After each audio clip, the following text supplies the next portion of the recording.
आखिर इतना बवाल होने के बाद पवन सिंह का आज ज्योति सिंह पर पहली बार प्रतिक्रिया आया है। वो अपने इंस्टाग्राम से एक पोस्ट करते हैं और उसमें इंस्टाग्राम पे पवन सिंह अपनी वाइफ से सवाल करते हैं। फिर महज 1 से 2 घंटे बाद ज्योति उनके पोस्ट का रिप्लाई करती हैं और उनको चैलेंज करती हैं। आइए जानते हैं दोनों लोग के पोस्ट करने से क्या निष्कर्ष निकलता है, कौन सही है कौन गलत है या फिर कौन सच छुपाने की कोशिश कर रहा है।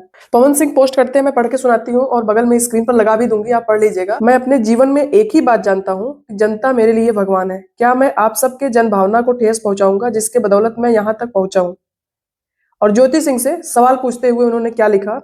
ज्योति सिंह जी, क्या यह सच नहीं कि कल सुबह आप मेरे सोसाइटी में आई तो मैंने ससम्मान आपको अपने घर पे बुलाया और करीब 1.5 घंटे हम लोग की वार्तालाप हुई। आपके द्वारा बस एक ही रटकी मुझे चुनाव लड़वाइए, कैसे भी, जो कि मेरे बस का नहीं है। तीसरा सवाल उन्होंने पूछा, समाज में भ्रम फैलाया गया कि मैंने पुलिस बुलाया, जबकि सच्चाई यह है कि पुलिस सुबह से वहां इसलिए मौजूद थी ताकि जो भी हो उनके उपस्थिति में हो, कहीं भी आपके साथ आए लोगों द्वारा या किसी और के द्वारा कोई अनहोनी ना हो। ये पोस्ट किए हुए हैं पावर स्टार पवन सिंह और अपनी पत्नी से सवाल भी पूछते हैं, लेकिन इसका जवाब देते हुए ज्योति सिंह दोबारा पोस्ट करती हैं, वो आप सुनिए। ज्योति सिंह लिखती हैं, आदरणीय पति देव श्री पवन सिंह जी, क्या सच है और क्या झूठ है ये हमारी देवतुल्य जनता को भी जानने का अधिकार है।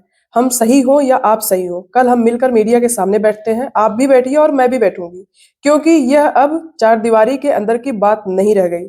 बात तो सही है, ये बात अब घर के अंदर की बात है ही नहीं। मैं जानती हूँ कि मैं अपनी बात सिद्ध कर सकती हूँ।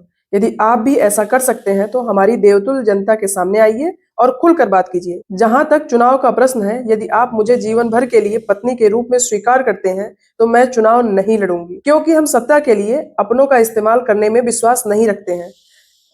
और जहां तक आपने 1.5 घंटे बैठने की बात कही है, तो आपके फ्लैट में मेरे आने और वहां से जाने की सारी फुटेज सीसीटीवी में उपलब्ध है। मैं आशा करती हूँ कि आप सच हैं तो हमारी देवतुल्य जनता के सामने मेरे साथ बैठेंगे। आपकी पत्नी ज्योति। अब सोचिए, एक तरफ पवन सिंह कहते हैं कि हम 1.5 घंटे बैठ के बात करते हैं और उन 1.5 घंटों में पत्नी द्वारा मेरे ऊपर बस टिकट दिलाने के लिए प्रेशराइज किया जा रहा था। यानी ज्योति का मन था कि पवन सिंह अपने पावर का इस्तेमाल करते हुए मुझे टिकट दिलाए और उस टिकट पे ज्योति सिंह चुनाव लड़े। वहीं ज्योति सिंह का इस पर रिप्लाई आता है कि अगर हम उस फ्लैट में 1.5 घंटे बैठ के बात किए हैं तो आपके फ्लैट के अंदर सीसीटीवी कैमरा लगा हुआ है, उसमें मेरे आने का भी समय और जाने का भी समय रिकॉर्ड होगा। आपसे निवेदन है, आप उसको जनता के सामने ले आइए।